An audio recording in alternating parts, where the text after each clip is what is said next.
Good morning, everybody. Today is Thursday, April 23rd, even though I got it wrong in the script. I put the date as Thursday, April 22nd, which is a day that does not exist at present. This is the Morning Buzz, and it does exist, and it's real, and it's wonderful, and it's here. I am Tara, and I am joined by my co-host, Philippe, or as CVS likes to call me, Philippe, and of Philippe. course our wonderful newscaster Amanda. How are you, Amanda? Good. So this morning we're going to give you the latest on COVID-19, how the virus is affecting immigrants, including an interview with Myra Lamancia, office manager and senior paralegal at William H. Caramel in Newark, where I live, regarding the presidential's latest comments on immigration, cancellation of Pride, and the most well-fed thieves ever caught. Of course, the most dramatic premature ejection you've ever seen. But as usual, we're going Does to that throw it ever over to happen to Amanda. you, Phil? No, that's too personal. Anyway, We're going to throw it we're over going to to go to Phil Amanda. with the newscast. I mean, Amanda. My God. It's starting great. Amanda, what do you got for us? All right. In U.S. news, President Trump has made it clear that he wants the economy to start up again and has even supported protesters who are urging some states to ease restrictions. But he said Wednesday evening that he thought Governor of Georgia, Brian Kemp, has taken it too far by allowing barbershops, nail salons, and other businesses to open Friday, with others slated to open Monday. President Trump said, quote, "I love these people that do all of these things, the spas, the beauty parlors, barbershops, tattoo parlors. I love them. But they can't wait a little. They could wait a little longer, just a little bit. Not much, because safety has to predominate." In local news, 2 cats in New York have become the first pets in the United States to test positive for COVID-19, the CDC announced Wednesday. The CDC said both cats live in 2 different parts of the state and have mild respiratory symptoms. They're expected to make a full recovery. Also in local and animal news, 7 more big cats have tested positive for coronavirus at the Bronx Zoo, according to NBC News. Officials say 4 more tigers and 3 African lions tested positive for COVID-19, according to the Wildlife Conservation Society, which runs the zoo. These 7 are in addition to the ones that were found a few weeks back. The Bronx Zoo said, quote, "Since the initial test earlier this month, the cats have recovered and are behaving and eating normally. Their coughing has also reduced greatly." In New Jersey news, according to NJ.com, the coronavirus death toll in New Jersey increased Wednesday to 5,063 residents, with 95,865 total cases statewide. As officials announced another 314 deaths and 3,551 positive tests, even as they continue to rise, there are hopeful signs of the outbreak stabilizing. The latest update includes 2,050 deaths at New York's long-term care facilities. The facilities account for 11,608 of the state's total positive tests. Murphy said, quote, "Still, the effort to slow the rate of increase in cases, often referred to as flattening the curve, appears to be working."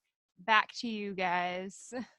So some other Thank headlines you, Amanda. involving, thanks, Amanda, involving the coronavirus. Just got straight in, just completely ignoring people. I'm so sorry. We're nearing 900,000 cases, almost 47,000 deaths. Price of oil is down to $15 per barrel, and next month it could fundamentally worth the price is falling to negative 100 per barrel, according to energy strategists. This makes sense as most planes are grounded, people are staying at home. And of course, oil, the problem with oil is that it's difficult to handle. It can't be really easily stored because like it's oil. You can't just put it in your basement, which is funny because I think it was West Texas oil dropped at one point to negative $40 a barrel. And my friends and I were joking like, just give us $40, we'll take a barrel and keep it in our basement. Give us Yeah. 10 barrels, we'll take Let it $400. age like a fine vintage.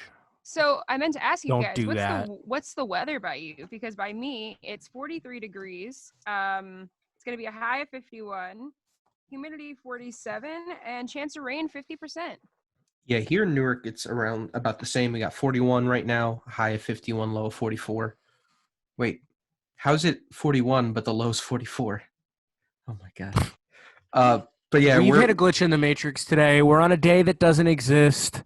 a low that's not It's supposed to at April exist. 22nd or It's Thursday, April 22nd, that does not exist. But I threw it to the wrong person for the news. It's just like, it's raining right now, and then it's going to be cloudy for most of the day, and then it's going to rain again tonight. What about you over there in Cedar Grove, Tara? How are you doing with your in weather? Happy Valley, it's 40 degrees. Feels like 38. UV is like 1 because it's really cloudy. UV is A little bit of 1. wind.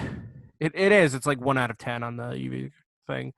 Chance of rain 50%. It's been doing something on and off. Like it's just like kind of like It is what it is, basically. Yeah, it is. It's a little bit of a gross day. I blame that for a little bit of us being off on the to get things moving, but we're doing good. We're here. We're Yeah. functioning. Uh, We hope all of you at home watching this on the YouTubes or listening on the WMSC are doing well. I hope you're not getting too stir crazy. No. I watch BuzzFeed Unsolved, and let me tell you, Ryan Bergara and Shane Madej, when they do their Q&As, they're absolutely unhinged. They're like losing their minds, whether it's for the camera or genuine, and I don't know, but it is hysterical to watch just them lose it. So we're here, we're keeping it together. We know we don't got our eggs scrambled. We got our eggs still No. in the fridge inside the They're still carton. in the fridge, and they're keeping, which is important. But But let's bring it together a little bit. We have a couple stories about COVID-19. Not so much the virus itself, but things that are happening around it, which are equally as important because this is stuff you guys really need to know. This is Mhm. important. These are decisions that are going to be affecting you and everybody else going forward. So we wanted to bring you guys a couple stories about this and information that we think is relevant to you. And we hope you guys, take it to heart and then do some digging of your own because there's some really kind of scary things happening right now surrounding what's happening around the virus. For example, our first story today, a health department outsider says doubts over um, hydrochloroquine has led to him getting ousted. The official who led the federal agency involved in developing a coronavirus vaccine said yesterday that he was removed from his post after he pressed for more vetting of that hydrochloroquine, which is in reality an anti-malaria drug Mhm. embraced by President Trump as a coronavirus treatment, and that the administration had put politics and cronyism ahead of science. Quote. Yeah, there's a lot of issues with that. Obviously, we don't know the full effects of this because there still hasn't been a peer-reviewed study on the effects of chloroquine, however it's pronounced. Hydro. Yeah, this anti-malaria drug. There hasn't been enough peer-reviewed studies going into it because you haven't had the time to do a peer-reviewed study. Um, line swine. Okay, thank you. Annabella over here doing phonetics for us. It's fantastic what our general manager can do. So chloroquine, pronounced like swine, but we don't know what it can actually do because we're hearing different things happening. Some people it doesn't really do much for them. Other people it helps out their symptoms, and other people actually get negative effects from them. So because of how new this virus is and how new the treatment is, it's going to take a very long time for us to actually get how it affects. By the time I would even assume by the time we're able to handle coronavirus, that's when we're going to find out just how good hydrochloroquine actually worked. What's Right. weird- The thing that's Sorry, go ahead. no, it's all good. You're good. No, I was just gonna say. I feel what's like we're about weird- to say the same thing. I feel like maybe I don't know. I'll say it first, so then you let me know. All right, let's see. But what's weird about the drug is that I feel like it's a lot of the same thing that we know about this virus. Like a lot of times, some people will get the virus worse than others, and then and they don't know why they got it, or some people are more asymptomatic. But then with the drug, some people it helps, but some people it doesn't. It's very on and off, like when you have a headache, you could usually take Advil and it goes away, you know what I mean? And it's known that's going to go away. But with this, you just don't know. And I feel like I don't know. Right. And I was wrong. We were going to say different things, which is cool. Okay. The thing that's more troubling to me is that this guy, Rick Bright, was dismissed as the director of the Department of Health and Human Services Biomedical Advanced Research Department, and put on a much narrower job, according to him, because he disagreed with this. In a scorching statement that Dr. Rick Bright, who received a PhD in immunology and molecular pathogenesis from Emory, said, quote, "I believe this transfer was in response to my insistence that the government invest billions of dollars allocated by Congress to address COVID-19 pandemic in safe and scientifically vetted solutions and not in drugs, vaccines, and other technologies that lack scientific merit. I am speaking out because to combat this deadly virus, science, not politics or cronyism, has led the way," unquote. This is from the article the New York Times ran on this, which has his quote in it. That to me is more concerning because I that's scary to me, is that because he didn't share, if this went down exactly the way he's saying it did, because he didn't share opinions that benefited the current powers that be and the investments that they have, he was removed from his position, which is really, really scary, because that's dangerous. Why would you not want the smartest, most competent person spearheading this campaign of science that is literally going to save people's lives? Like, It's also sadly unsurprising. This has been a running theme with this administration.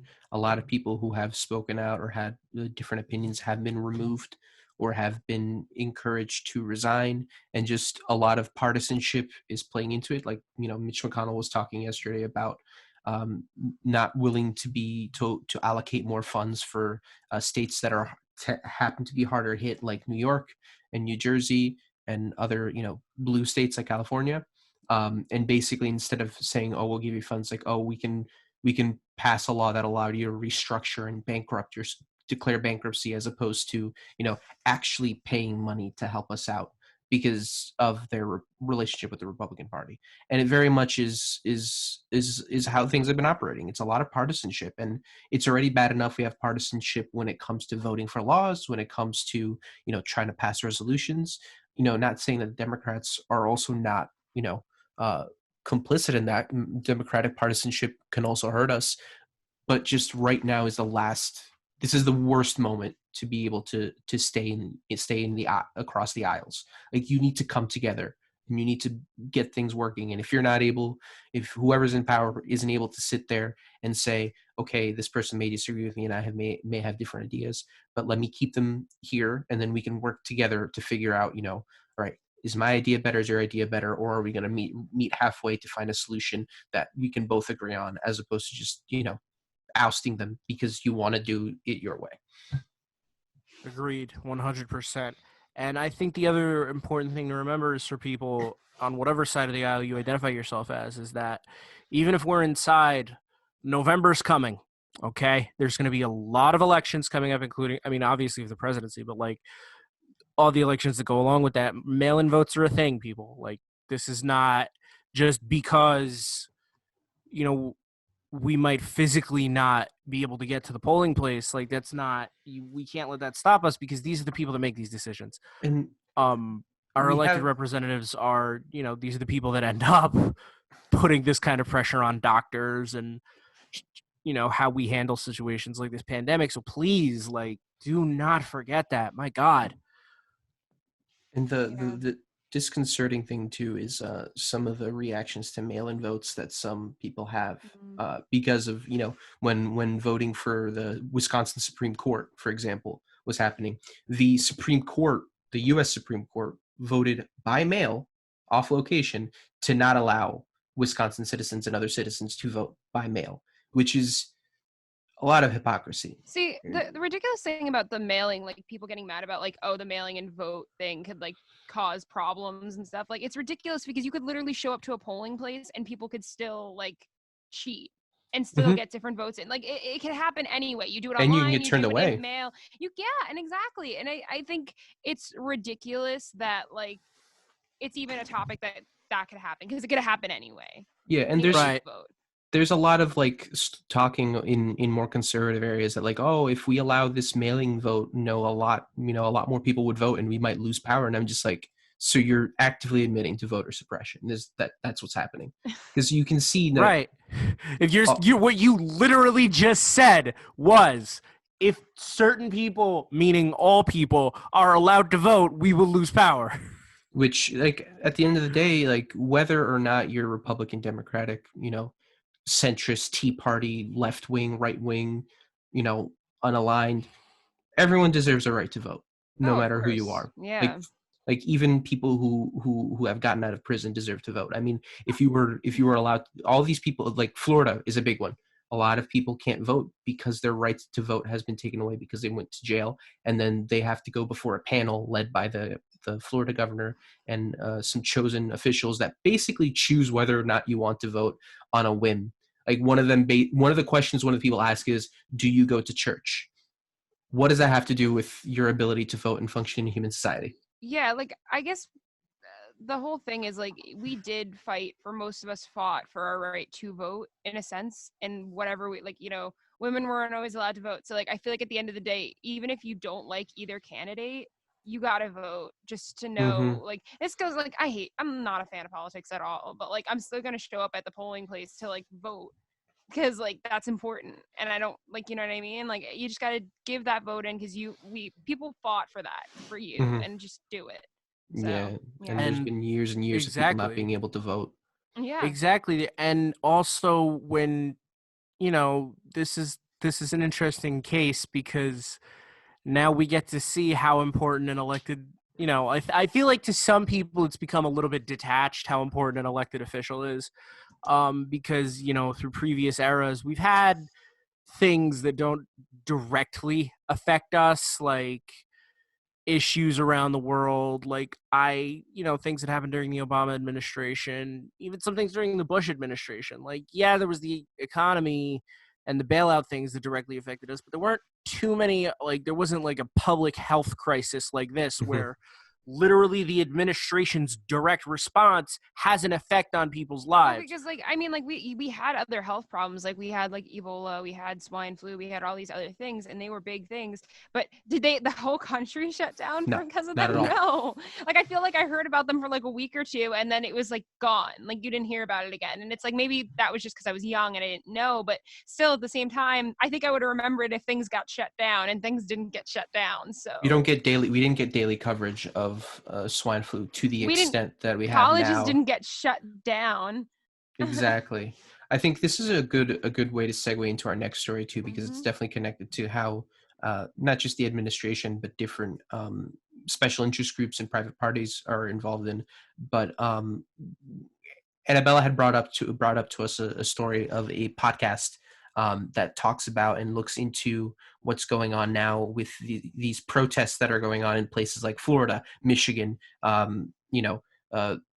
different parts of the country that we're seeing protests, people who want to open up the country. And really it boils down to some very disconcerting things. There are Facebook posts and Facebook groups that are formed, and we see similar language. We see, that show that there's identical people behind the scenes. We have conservative donors and, many tentacles, so to speak, from Washington pushing for the protests, like someone like Stephen Moore, who's a conservative activist who's in the committee to open the economy. We can play you a little bit of this podcast, which is from the New York Times. Let's hear a clip from it where you could hear from this conservative quote unquote activist talking to a very small viewership YouTube channel on how some of this behind the scenes organizing is happening, and while it's nowhere near as grassroots as it sounds like. Let's take a listen. Outside. If we don't open the economy by May 1st, we are in really, really deep trouble. And he says, we saw more protests today. I'm working with a group in Wisconsin that wants to do a drive-in. I'm working with a group to organize a protest in Wisconsin. This is great. We have one big donor in Wisconsin. I'm not going to mention his name. And I told him about this. He said, Steve, I promise I will pay the bail and legal fees for anyone who gets arrested. And I've even got a donor lined up who's ready to pay the legal fees of anyone who gets arrested. So this is a great time, gentlemen and ladies, for civil disobedience. We need to be the Rosa Parks here and protest against these government injustices. I've asked these are the modern day Rosa Parks fighting for freedom and liberty. Wow. Yeah. Everybody here, let's. All right. Modern day Rosa Parks. I'm not even touching that one with a 10-foot pole. No, I mean, I think we should a little bit. Like, that's from the award-winning New York Times podcast, The Daily, and which you just heard was Stephen Moore Parks, talking to a very small subscriber about. I think that video that originated from had like 300 hits. Yeah, that's according to the podcast. Something that is a very important word that we need to know now, and research is astroturfing. So for the very, very, very simple word astroturf is a kind of like synthetic turf that people use on fields and everything. It's not very fun to play on. Fake grass. It burns you a lot if you play sports like soccer. AstroTurfing, like Tara said, is fake grassroots. We have companies who are able to use basically shadow money because there are laws that allow groups to invest money with complete anonymity. They'll funnel money into a front, basically the equivalent of a mafia front.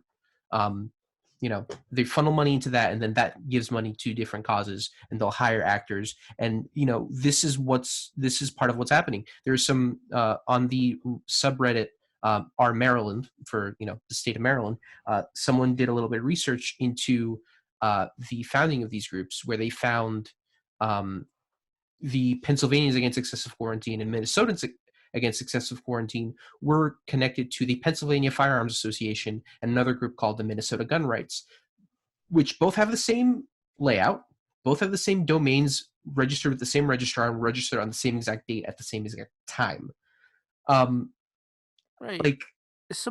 That's alarming. And what's also interesting is that this is more information from the podcast. Among those fighting our aforementioned Rosa Parkses are people from Freedom Works and Tea Party Patriots, who, if you remember, a couple years back were part of the Tea Party movement in the United States of kind of reestablishing far-right conservatism. Also involved as a law firm led by former Trump White House officials. There's networks of conservative groups and an ad hoc coalition of conservative leaders known as Save Our Country. There is the White House, even though the White House keeps denying any involvement with these things. The group in Michigan was helped by a political group that has direct ties and has historically been heavily funded by family of Secretary of State Betsy DeVos, although her family has denied direct involvement in the protests. It's less than it's less than disconcerting at this point. Like, it's very interesting that you have these right organizations constantly pushing conspiracies about, like, this is just the left trying to get control of the country and stuff like that, and then you have this come out on that side, and it's just like and it's also a little bit misleading too, because there is data. We pulled some of this from NBC showing that a majority of Americans are more concerned about reopening too quickly than they are about the fabled damage to the economy.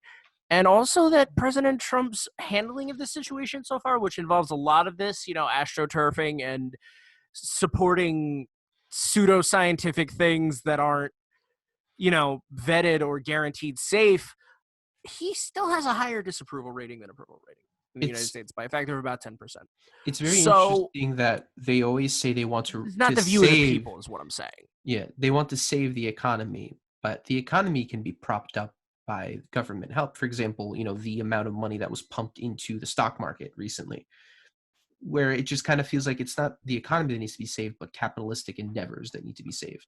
I mean, because at the end of the day, when you look at people, you can go back to work and you could do whatever you want, but if this virus isn't killed, or we don't have a vaccine, or whatever the case may be, you're just going to end up getting sick and you're going to be out another 2 weeks, or you could possibly die from it. Mm-hmm. So why are you going to risk that? I mean, I don't understand, because you go back to work, you could die, and then you know what? The economy's suffering because your company just lost you as an employee. Exactly. When you look at it, I think that's kind of one of the important. You're 100% right, Amanda, and I think that's one of the important takeaways of this is that a lot of these things are not motivated by people that actually care about the economy or public safety or people or this country at all. These are if you hear this term gets overused a lot, fine, but these are special interest groups. Okay, These are groups that are turning a profit off of this, and I almost, by the way, since that Rosa Parks, Stephen Moore said that, I almost in the back of my head want to be like, when he made that comment about people he has his anonymous investor lined up to bail anybody out, pay the legal fees of anybody who gets arrested. Back of my head, I want to be like, try it. There's a good chance, see if it works. See if his anonymous investor comes through. You'll see that. You'll see the thing that I know it's always, people harp on it all the time, but you have to be careful not to repeat history. The Spanish flu, if you inform yourself and you look up history about the Spanish flu, we are literally on the same path. It started off small in the beginning in comparison to what it turned into. Federal government didn't step in right away. You had some states that were, states and cities that were pretty hard on lockdown. St. Louis was one of the examples in the Spanish flu that pretty much locked everything down right off the get-go. And then you had other states that were just kind of like, it's whatever, it'll be fine. Obviously World War I was going on at the time, so that definitely contributed to it. But when World War I ended, in the midst of quarantine, they decided to have parades throughout the country. And then the Spanish flu exploded. I mean, that's exactly how I would think now. We have these states that are really taking it seriously. New Jersey is one of them, as well as New York. And these pacts that governors are making with each other, it's good. That's great. Because I don't feel like I'm going to be able to go out and do something again until it's pretty safe. And you know what? That's fine. I mean, as much as I want to go out and I want to go do something, I'd rather be safe and have my life at the same respect. 100%. So I'm gonna be happy to listen to Murphy and listen to Cuomo and all these other governors that are actually doing something about this.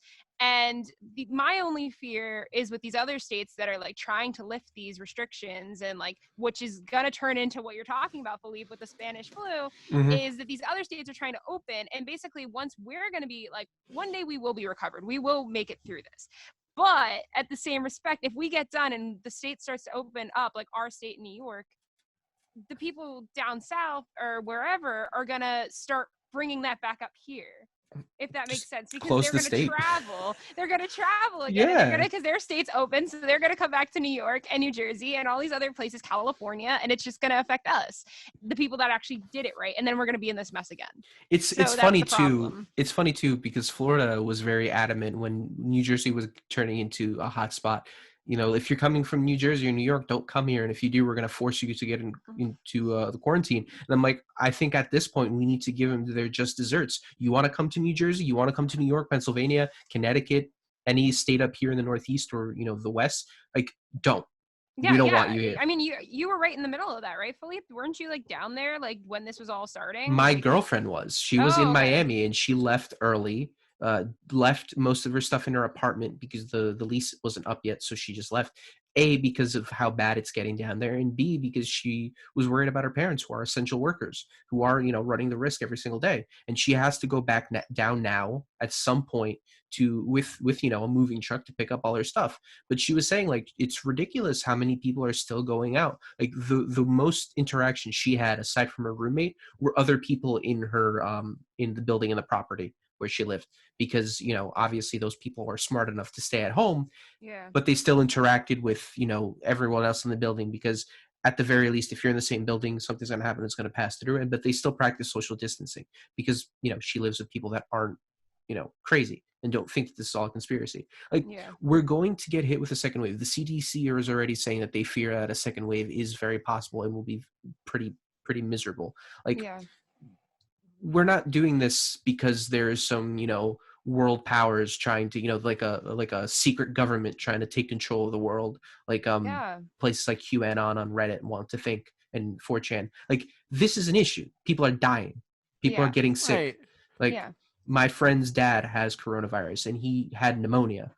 And after that, they thought he had pneumonia again. It turned out to be coronavirus. He thankfully didn't have to go on an incubator or a breathing tube. He just had a mask. Ventilator. He had a mask, and they put him in a little nose thing that you usually get when you go to the hospital anyway. The nasal cannula. So, and saying he's still struggling and he's still having difficulties, but he's much better, and he's already approved for the antibody treatment with plasma. Right. And what kind of keeps knocking around in my head as this happens is something. I don't want to harp on this too long, but I do think this needs to be said. As someone who's diabetic, whose mother and father are diabetic, watch people spit in the face of public safety like this, and not just me, literally anybody with a compromised immune system, people who are diabetic, people who have undergone chemotherapy, surviving just cancer shows how patients. people are Like, rude. it's just like Mhm. this is making the world a scarier and less safe place for me and people I care about and people I'm related to work in. Like, why? What are you hoping to gain from this? No, I mean, we heard all those stories of grocery store workers getting like spit at because they're like not getting what they want, and like people aren't social distancing in the store. It's like just social distance, get what you need, get out and go home. Like no one wants to deal with your annoyingness and sad. The flip flop. I think just to put, not to put a pin in this, but to really just exemplify how crazy this is. The flip flop on talking points and rhetoric that these people use.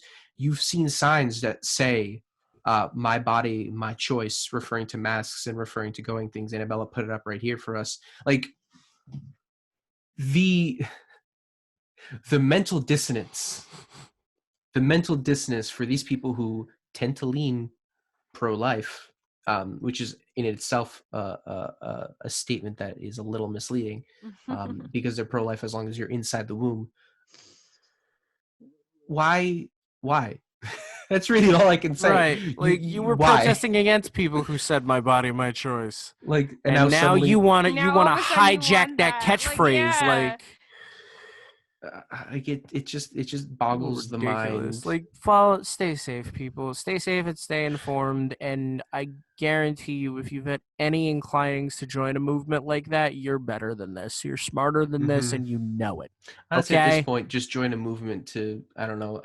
I feel like people who would be protesting to get Joe Exotic out of jail at this point would be on a better moral ground than people protesting to open up all of this stuff. Like, that's how crazy it is.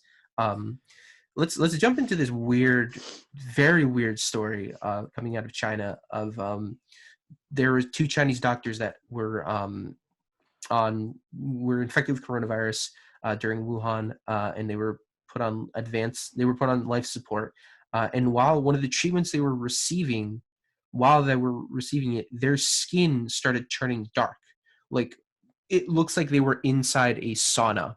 Not a sauna, a tanning bed for way too long. And they set it to like.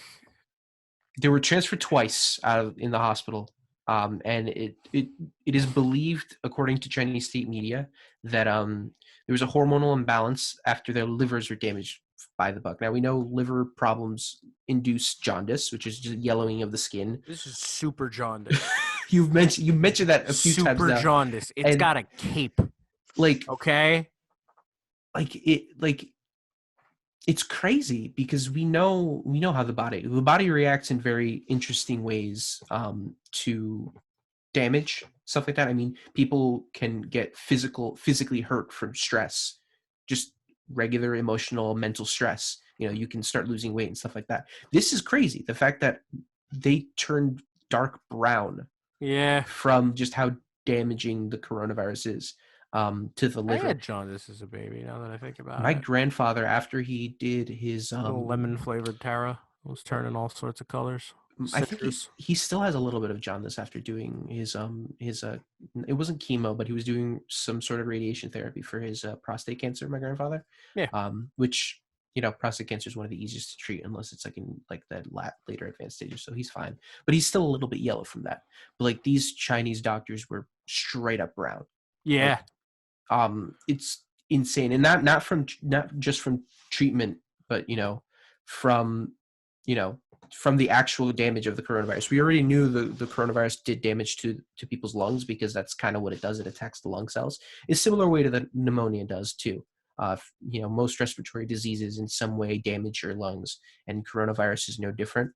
But like, this is a whole other level. Like, what can you say to that, aside from don't get corona if you don't want to end up like this. You're going to get oxygen, and your organs are going to start getting damaged. Right. Don't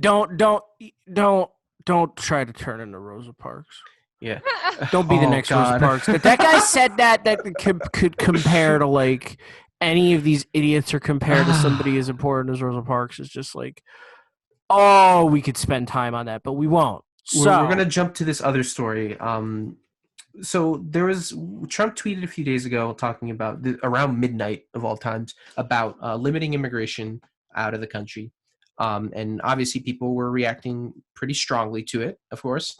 But once the details came out, we understood the full ordeal of it, and the ban itself is not as extensive as we first thought. So I think for this story, we're going to bring in someone who can probably give us a lot more information on not just the ban, but the current situation with immigration in the United States. Myra We are Lamantia. going to do it. Yeah, Lyra Lamantia, who I pronounced her name wrong. I apologize when we first started the show. But she is the office manager and senior paralegal at William H. Carmel in Newark, New Jersey, MSU class of 2012, and MBA student here at the Feliciano School of Business. Thanks for joining us. Hello, guys. Good morning. Morning. Morning. How are you? So, good. How are you today? Good. I'm actually up early. Welcome to the club. So we have this story where it was very much, obviously, when it first was presented to us and in classic President Trump fashion, just a quick tweet, no, not much details, ended up being misrepresented. Like anyone else, what was your first reaction when you saw the tweet? Even just personally, when you read that, like what are the thoughts running through your head? What are the thoughts running through your team's head now that you kind of have to, this is your job? Like what was going on? Well, initially our thought process is just like for me, it's like, how do you stop immigration? How do you just say, okay, immigration stopped? Like, what does that mean? Is it green cards? Is it work permits? Is it employment based? Is it family based? Is it like, there's just so many aspects, and immigration is so diverse that when you say immigration is stopped, your heart sinks. It's enough that there's so many families out there that can't collect unemployment, can't collect certain things, and you're just going to say, hey, we're just stopping immigration. There's still people in the process to try to get their green card, so they're freaking out as to if they're going to get their green card, not get their green card, or what's going to happen to their family members, to their children, their mother. There's just a lot involved in it that I think when he tweets things like that, it's not fair to me as an immigrant and as an American to just have those emotions when we're going through this pandemic, and then on top of that you just throw this out of left field, and you're like, well, how does that help what we're going through? You're just making my anxiety worse. Right. So one of the things that we were curious about was what happens to for people who are in the process right now who are not concretely on one side or the other of being an immigrant. What happens to the thousands of people who are in the bottleneck, sort of in transit part, like working on the process of immigration, kind of like that limbo? What happens to them now? Okay, so basically the what he issued, his executive order, just affects people that are outside of the United States. So everybody that's already here that is applying for green cards, they're fine. They're going to get their green card. If they're applying for work permits, they're going to get their work permits. So essentially, who it affects are like children and spouses of like legal permanent residents, or U.S. citizens who have adult children or have parents, siblings that are outside of the country who are trying to immigrate into the United States. I actually have the order here with me. So he has like scopes, and like a section 2, it's like his scope of suspension and like who he's allowing in and who he's not.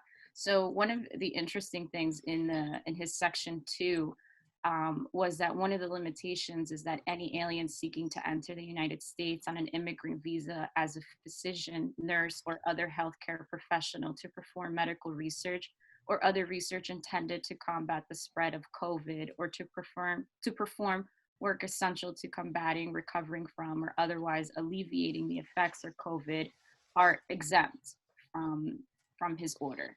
So to me, I think he just did it as a, hey guys, kind of like to scare everybody a little bit, but there's a lot of people that are exempt from it. So it affects a small percentage of the immigrants at this point. But like you guys said, the way that he tweeted it and the way that it's being portrayed is very catastrophic, that it's not essentially necessary at this point.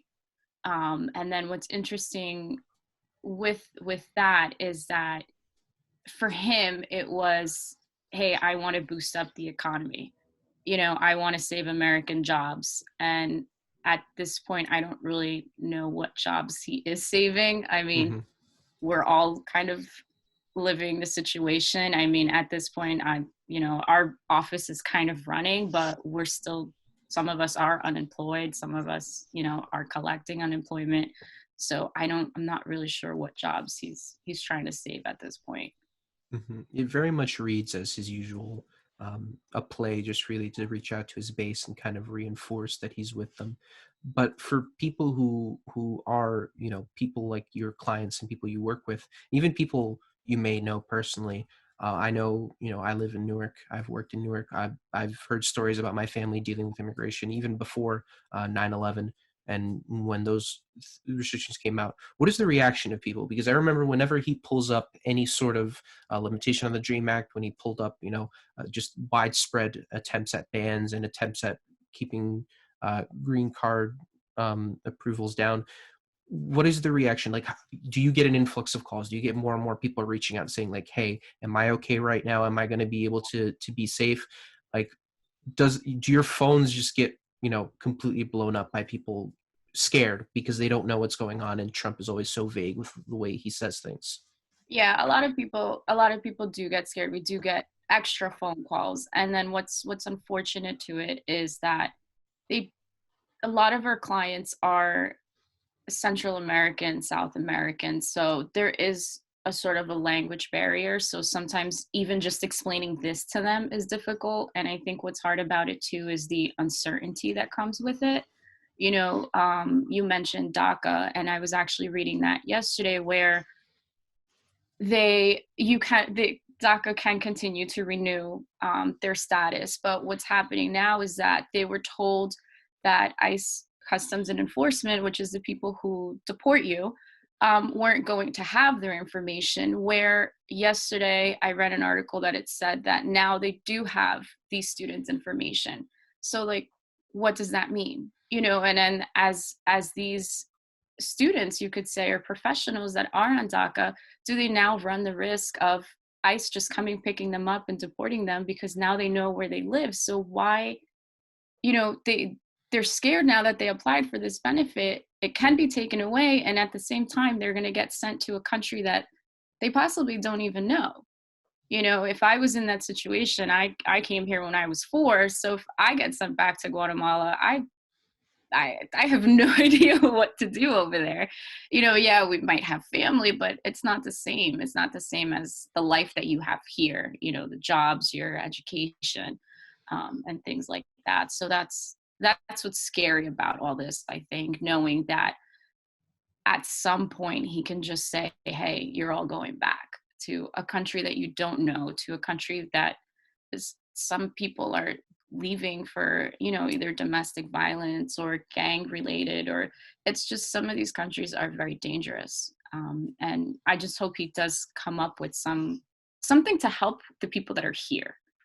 And with that, I know earlier we were also talking about the stimulus checks, and that's another thing, that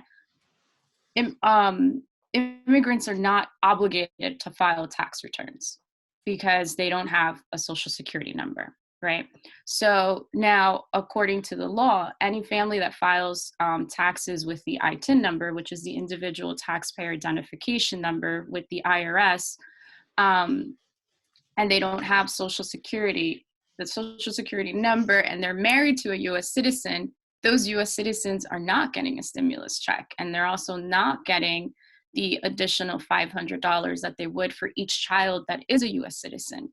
But this was never said, in the CARES Act. It was never mentioned. It was just, hey, everyone's getting their stimulus check. Now, all of a sudden, like 1.2 million people that are married to immigrants that don't have social securities are not getting a stimulus check. So what happens to them? They're not collecting unemployment because they don't have the right to.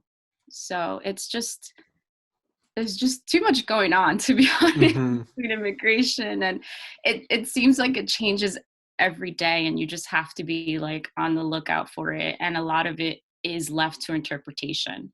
And a lot of it too is discretionary work. A lot of it is, like I speak to my husband about it, like I can file an application, right? And Amanda gets it, and Amanda feels compassion, and she's like, hey, I'm going to approve it. And then the officer next to her says, well, I just don't feel like it today, and just doesn't approve it. And it's the same exact application, but it just depends on the person who receives it.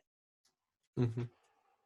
So that is something really important that I think needs to get discussed, is that some of this doesn't feel like qualified yet, like solidified yet in the process of how this works. We saw a lot of that type of subjectiveness getting talked about when we talked about border crossings last summer and the summer before. That it feels like there isn't a uniform procedure for this. Do you feel that like that way, that there's no like uniformity to it, or is there something being like dialed in? Like, do you see this process changing at all going forward? I don't think so. Honestly, I think the only way it's going to change is if immigration is separated from the Department of Justice and from the president. Honestly, immigration is the only court that the president has a right to make all these changes, to file these executive orders, just because like bankruptcy courts, criminal courts, superior courts, they're all their own entity. They create their laws and their precedents. And immigration, there's the attorney general who just pulls out cases and he's like, I'm going to review this one and you can no longer use it for this in this case, or, just completely changes the whole law or the whole case law. So I think the only way that this is going to change is if they don't have a right to do that, and just let immigration be immigration and not ran by politics. Mm-hmm. That's, I think, the way it has to be. It has to be separated, because as long as it's run by politics, I don't think we're going to get anywhere. We mentioned talking about deportation and everything, and ICE. Do you think that the perception of what ICE is in the United States to people who don't have to deal with them on a daily basis, like yourself through your job, or your clients and other people that you or I may know, ICE has only been around since 2003, but it seems like the perception that your average American citizen has is that ICE has been around since the beginning of the United States, or however long they think it is. Do you think becoming more transparent about what ICE is and what ICE does, and understanding that ICE was not a response to protect the United States, but a response to use something like a terrible event like September 11th to try and force immigration, do you think that might change the way people view it and maybe see more people want to help with immigration reform? Or would that just not matter if people actually knew the true, I guess, the history behind how ICE came to be? At this point, I don't think it's going to matter. I don't really think it's going to make a difference. I think that ICE has made it kind of pretty clear, even in my field of work, when we work with them, speaking personally, some are pretty arrogant. Some officers, some are just, you try to speak to them to let your client out on a bond, or to let them out. They have these bracelets where they put a bracelet on their ankle and they get tracked, and it's like a probationary kind of thing. You ask them to do something like that for a client who has a child, let's say, with special needs, and the person that they've just detained is the breadwinner, and they don't care, and sometimes it's unfortunate. I don't think it's going to change. I think it's just been, for me, ICE has been portrayed as kind of the bad guys, and I think it's going to be difficult to have a different perception of them, or change what we think of them, or what everyone else thinks of them as well. If you have just some closing thoughts here, if you have a message for any immigrants who are still in that bottleneck, in that pipeline, working through this, and who are feeling all these feelings of desperation as these tweets come through, and as things like the pandemic continue, from your position, both as your job and as an immigrant, what would you say? What would your message be? I think the most important thing is you need to stay informed, as well as you have to be careful with, I guess, who you look for help. Make sure that it's an attorney, it's an accredited attorney, it's someone that's experienced in the field. I know sometimes with immigrants we tend to, because sometimes we don't have the money to look for an attorney, so we go to what's called a notario, which is just basically a public notary, and they try to portray themselves as attorneys, and that's the biggest mistake. Just because it's half the price, or it's less than what an attorney is going to charge you, you go to them. The biggest thing is just find someone that's an attorney that's going to help you, that's going to push you through, and know that they're always there for you. I mean, currently our office is closed, but we're checking voicemails daily. I check emails every 5 seconds. It's opened. I respond as quickly as I can, just so that they know that they're okay, and just keep our heads up and hope for the better, and hope that this is going to change. Thank you so much, Mara, for not just joining us today, but of course for the work that you do. I know personally Newark is a lot of immigrants here in Newark, and a lot of people that need help, and I think you do such a great job, you and your offices, making sure people can be safe and have the life that they can. So thanks for joining us, and stay safe. Stay safe throughout this pandemic. Thank you so much. Thank you. Bye. So it's also worth, I feel like, real quick, it's worth pointing out that both of your Morning Buzz hosts today are first generation children of immigrants. Yeah, my parents both came from Portugal, as just the rest of my family. I know you're my dad. Yeah. So it's straight from Italy. Very much close to us, close to our general manager, Annabella. She is from Argentina. So to be able to know that there are people there, some of us didn't have the hardships to face in that kind of situation, whether from us being born here or from being able to have a comparably easier process. Not to say the process of immigration is easy in the least bit, but I think to have someone like Myra and other attorneys and other people dedicating their lives to help people out like this, and to make sure people can stay in this country and live the life that they've built for themselves, it makes me hopeful, and makes me feel like there are people out there that really want to do this. Agreed. But to really just kind of lighten the mood, let's talk about some meat. Some you want to talk about meat? It's so early in the day. Usually I don't talk about it this early. I wait till later.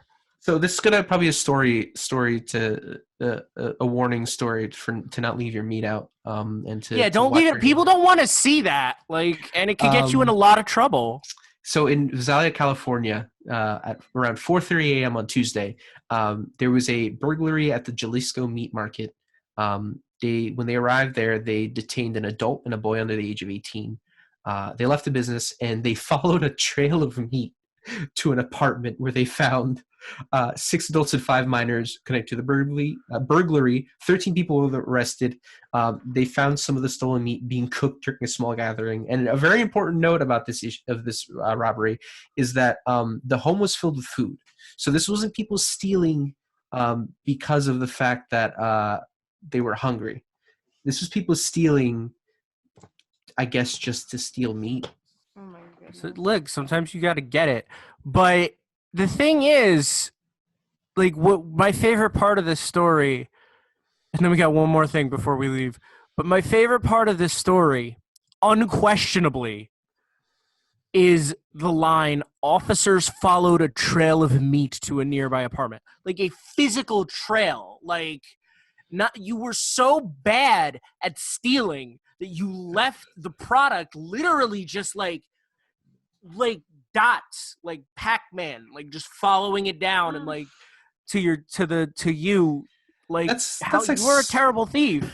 That's some Wile E. Coyote stuff, right? It there. really is. Did Also, you not notice the meat you were missing? Walk in, clearly these people sausage links, right? Clearly, these people never watched Scarface. Rule number 2: never get elevated off your own supply. So, and that's clearly what they were doing. They wanted to partake because of the meat, so they took it and they used it for themselves. Never use it for yourself. I feel like that's the Honestly. biggest problem. Yeah, I think just to wrap up the show real quick because we are leading the top of the hour. We have learned this past week that the Pride Parade in New York City is going to be canceled this year, obviously for safety reasons. It was the first time in its half-century history. Bill de Blasio confirmed that he canceled all permits for all large events in the month of June, which includes the Pride Parades. In-person events leading up to Pride March, including its 50th anniversary, as well as the Celebrate Israel and Puerto Rico Day Parade. I'm going to say something that most people probably agree with. I don't think we're losing out much on Pride Parade being canceled. No. Pride's still happening. Agreed. And also, I think, I mean, might sound a little bit more confrontational than I intended to, but I'm still going to say it. Members of the LGBT community, myself included, never needed the law to tell them that they're valid. This is not new, okay? We don't need a sanctioned, organized gathering to know that we're valid, or that we, deserve to exist or should have pride in who we are. So I think for public safety, it's a really good call to avoid this parade. I don't think we're losing anything specifically. I think it's justified, but as fun as the parade can be, I think it really lost all credibility to me when the police were allowed to walk in parade and had their own float, because it's laughable. Stonewall happened because of police treatment of gay and trans people at Stonewall Inn. Like, the police are the reason why Pride Day exists and the Pride Parade exists, and the fact that and I don't get it twisted. I'm not trying to open up anything old when I say what I said, but I mean it. Like, we didn't need, you didn't say we could get married until 2015. Mm-hmm. Okay, we don't need a sanctioned event to tell us that we're valid, and that's okay. That's how we've always been. I was gonna say too. I mean, you guys just have such a the whole population gets there's so much of a history. So many things have greatly happened in that community, and that's what you have to remember in Pride Month, just in general. So I feel like the idea that the month still exists and everybody knows it still exists, and we've made so many changes in our history because of Pride. I don't think it matters that there's not a single parade. You know what I mean? I think at the end of the day, we know it exists. You could celebrate from your home, from anywhere you could celebrate, and whatever that may be to celebrate, you could still do it anywhere. Right. You don't need to be in New York City on a parade where there's a million people. You know what I mean? Right. And I also think it's important to make sure that we make it to the next year's Pride Parade. Yes, so exactly. Please make sure that, you stay home and abide by this stuff. It's very important. Just build up all that excitement you want to do, and just we'll celebrate next. But here, I'll tell you what, I'll do my estrogen shot on camera if that makes you feel better. But we're wrapping up now, but we want to just mention how last night we had New Jersey Stars gathered up on New Jersey for Jersey Strong, raising funds for our state, for PPE, for food for people. And we're going to leave you at the top of the hour here at 90.3 WMSC Upper Montclair with the boss and his wife. He hit the top of the hour in that. He's so good. I trained you so well. All from you. But we have here, of course, the boss and his wife, Patty Scalfa, as we say goodbye to our live streaming audience on YouTube. Thank you, of course, to our general manager, Annabella, Ryan Trick, of course, my co-host, Tara, and my newscaster, Amanda. And, of course, one of the biggest thanks to our wonderful engineer, Adam Goldberg. I mean, the man works day and night. Him and Annabella together are like a 1-2 punch for us to keep broadcasting. We couldn't really do this without them. So, when you go to bed at night, put a little picture of Adam under your pillow, say a little prayer. I do. Leave an XLR cable under your pillow for him to take, and he'll leave you money. he'll leave you a podcast file. He'll leave you a podcast file unedited, so you can edit it. But we're going to leave you with this. Thank you guys so much. You make this possible. Literally. We'll see you tomorrow morning. And, of course, we'll see you next week for the three of us again hosting and whatever jersey I end up wearing next week. Stay safe, everybody.